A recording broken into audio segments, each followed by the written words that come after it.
minsan nagkakamay ako. Nagpamahal ko to. Sige po. Namamali. Kailangan ibaba ako. Mga seconds lang. Tapos kakain ulit ako. Mamaya babalik. Magkabila. Ano po itong matagal na itong bukol nyo? Oo, matagal na. Pina-check up ko na doon yan. Sabi na, Ano po? ewan, wala namang sinabi. Sabi, wala lang yan. Pag di sumasakit, hindi natin gagalawin. Ito po kasi, di ba may mga bukol na. Tapos yan, tingnan nyo yung daliri nyo. Nagsuswell siya. Baka mataas po yung uric nyo. Tay. Baka tumataas yung uric nyo. Tapos, syempre, pagka ginaganon-ganon nyo, yan, nakaganyan o nakaangat. Namamanhid pagka binababa nyo, No, wala. nagsisirculate ulit. Ibig sabihin po ng pamamanhid is poor blood circulation o napipigil yung pagdaloy ng dugo. Pero syempre, minsan nagiging regular na yun sa may kumbaga ikaw ay nag-senior citizen na, lalo kung kayo ay may lahing high blood, diabetic, pangkaraniwan sa mga taong may ganun, pati sa paa, may mga numbness sa kamay. Yeah. Ganyan po talaga, poor blood circulation. Pero hindi po yan pilay. Pero, ang definition po ng massage is blood circulation and relaxation. Kaya, pwede sa akin yan. Pero yung mga bukol na yan, ang magiging diferensya niyan, pagka kayo ay severe sa tinatawag na uric acid, magkakaroon kayo ng uric crystal. Yan na yun. Ito ba yun? Baka uric crystal yan. Kasi, ito pa, Yeah, ito. Tapos, ito, nagwa-warning tong daliri nyo. Ito, namumula ngayon, Kagabi nga, masakit to. Yes po, baka nakakakain kayo ng bawal. Ngayon, ano ba yung bawal sa uric acid? Siyempre, yung mga high protein. Pag kumain kayo ng mga high protein, kahit wala kayong ginagawa. Kunyari, ngayon, nagtanghalian tayo. Ang, natin, tuna. Nag-ihaw tayo ng tuna. Nausaw natin sa suka. Kain tayo, uyaw to. Ngayon, hindi pa sasakit. Hindi pa na-digest yun eh. Hintay mo mamayang gabi. Correct. Pagka nasunog na, pag na-digest niya na, yung nakapahinga ka, bigla na lang may kumikirot. Hindi naman naipit, hindi naman napalo ng kung ano. Bigla na lang siya parang tumitibok-tibok, Hindi nga makatulog eh. Yes po. Ganun nga. Yun po yun. Kailangan tayo kayo, mapacheck yung, magpa-blood chem kayo para malaman natin kung ano tumataas ba sa inyo. Yun po yun. Kasi, hindi, papasok naman yung yung massage, hindi pwedeng diinan pag may uric. Kasi hindi mo pwedeng lamugin ang namamagang mga tissue ng cause ng uric kasi lalo yung magsuswell. Okay? Ang gagawin natin kay tatay, i-reset ko siya, pero haplos lang ng pagmamahal. Para ka lang, kumbaga, ganyan. Hindi na, Massage lang. yan, para, namamassage ka, pero ganun po ang diskarte mo pag mataas ang uric. Yung iba, dinudurog yung uric. Tanungin nyo kung ano nangyari pagkatapos ng Sa video kasi may gumagawa ng ganun eh. Pag-aralan nyo maigi. Diinan nyo yung uric, tingnan mo kung ano mangyari. Masakit. Tapos tanungin mo yung Masakit pag tinitiran. Yes po, ganun yun. So, anong kalalabasan kinabukasan? Kawawa yung mga nagpamassage na dinudurog yung uric crystal. Tulad niya, may bukol-bukol. Pag dinurog mo yan, saan mapupunta yung uric crystal? Kakalat yan dyan sa joint. Ngayon, babara yun. Susunod, hindi mo na may ganun. Minsan may abutin ako. Hirap na hirap ako eh. Kaya pati sa likod. Para dito. Dito naman tayo, yung nararamdaman mong, sabi mo na, nag-ground ka pag umaangat. Oo. Yan, Hanggang pag parang, yan. masakit dito. Diyan sa ganito ko. O yan, iaalit. Yan ang aayusin natin. Yung isa ko eh. Okay. Napapanood lang kita sa YouTube eh. Marami po tayong... Kaya hindi ko alam naman kung anong pangalan mo. Dahil lang nakalagay doon, mangihilot, titar. No po. Hindi, tinatanong ko rin man din sa Google kung ano yung talagang buong pangalan mo tsaka address mo bago Ayun, kong nakita buwi. niyo yung tarpaulin, nakita niyo yung tarpaulin, pangalan. Bago kong buwi, makontak na sana kita. Noong October, kailan ba ako dumating? September 14 pa ako rito. Tapos dito nga pamangkin ko, Google natin, sabi natin na natin. Dahil sumasakit na yung mga katawan ko, babalik na ako ng buwan itong November Sige po, set up natin yung relax. Kanina may foreigner ba dyan? Galing US oh. Oo. Amerikano. Talaga, Amerikano.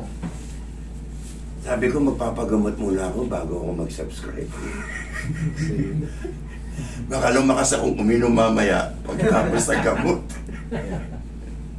Actually, pwede kayong uminom. Kailangan, Pamewang po kayo. pamiwang kayo, sir. Okay. Pag ganito. Ayan. Pag ganyan. oh. Pero wag beer. Oh, Wag beer, relax lang. Sige, labanan nyo. Pwede, ang matataas ng uric, pwedeng uminom. Wag lang beer. Pwede kayo sa mga ram. Ram. whiskey Whiskey. or brandy. Brandy pala. Brandy pwede kayo. Ayan. Pwede ka. Pero pag malt kasi, Oh, yari kayo. Tataas yung uric ano nyo. Mataas ang ano nun eh. Kaya hindi kayo makagaling.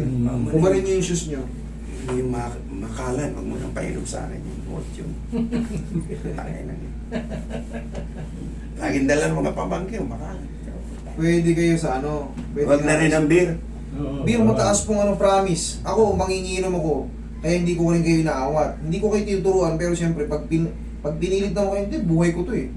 Pwede nga uminom kaso, siyempre, drink, moderately lang. Tapos, hindi yung beer.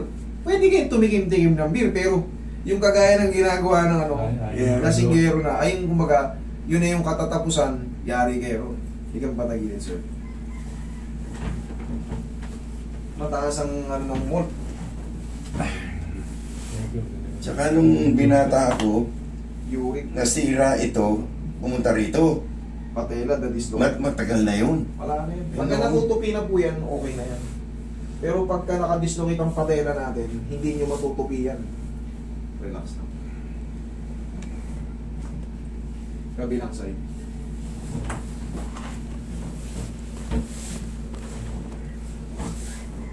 Saka sa seafood, hindi pwede sa seafood. Pero, eto ano pa rin ha.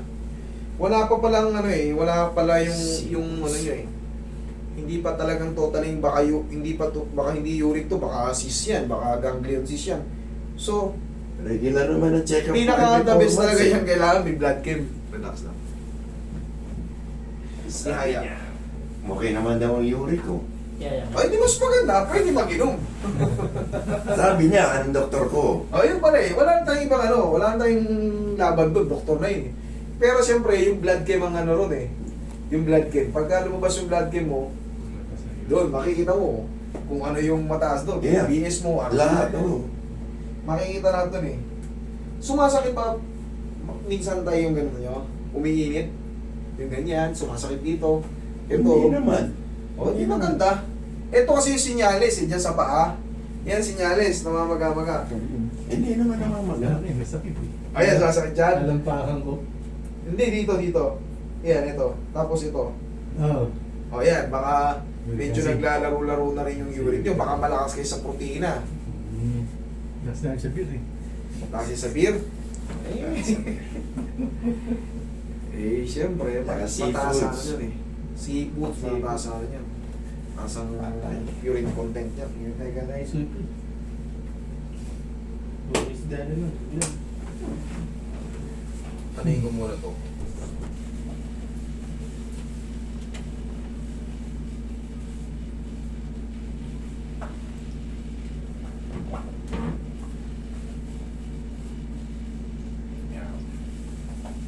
Kailangan kasi pantay. Okay lang yun dyan, Tay? Nakikakain nga kay Mayos? Yeah. Okay, relax na.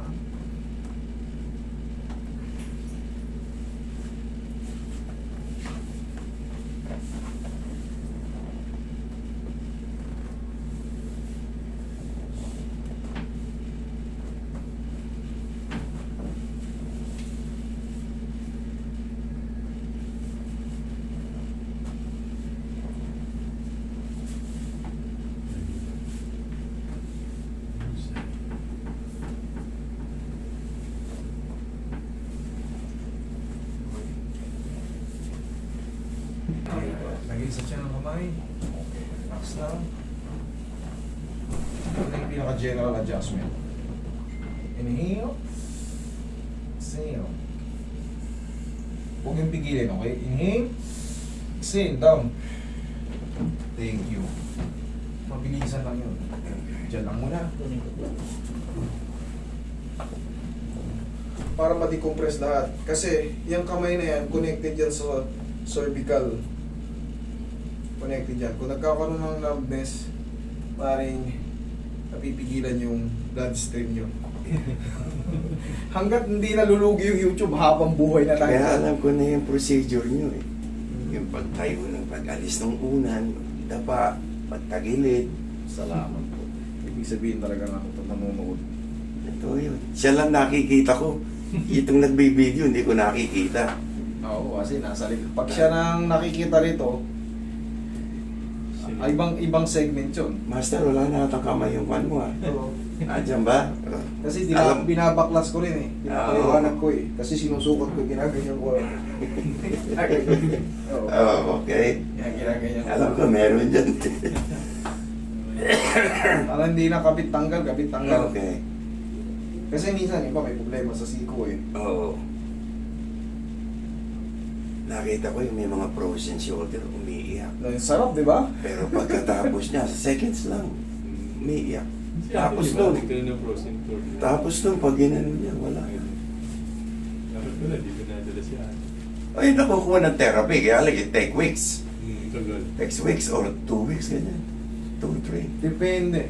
Depende. Pagka super frozen talaga, Oo. yung iba talagang tinitherapy. Pero sa atin naman, sa abot ng aking makakaya, hopefully one shot delete. Pero pag talagang severe, talagang kailangan. Kaya tinawag na therapy. Yeah.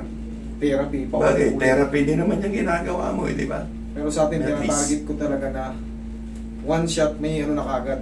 Resulta. May yes. Hopefully, palagi dapat ganun. Pero nakikita nyo naman, positive naman yun. Kaya Yeah. video, makikita. Makikita naman yung... Kaya naman ako nandito eh. Layo pa namin, Paranaque. Ay, sorry.